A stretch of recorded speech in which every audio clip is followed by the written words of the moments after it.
Welcome to my kitchen. Now that we all know the basics of how to make a delicious smoothie, what a green smoothie is, what the challenge is, it's time to jump right in, start blending smoothies, and start benefiting from them.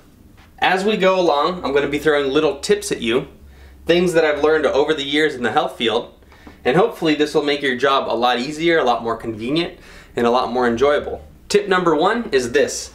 Anytime I mention a bunch of greens in the recipes, just assume that I mean the biggest bunch that you can find in the store.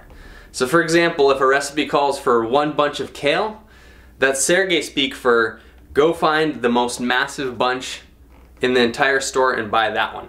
Another tip is this. I use fresh fruit and frozen fruit interchangeably in my smoothies. So some days I go to the store and I find that the mangoes are really ripe, I buy them fresh.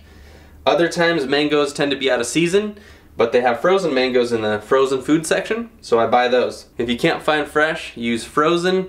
I already mentioned how sometimes frozen fruit is even riper than fresh fruit because they harvest that fruit ripe, freeze it, and then you benefit accordingly.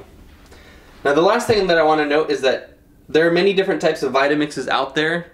We already discussed this a little bit. For this entire series, I'm going to use the Vitamix 2500 Ascent series.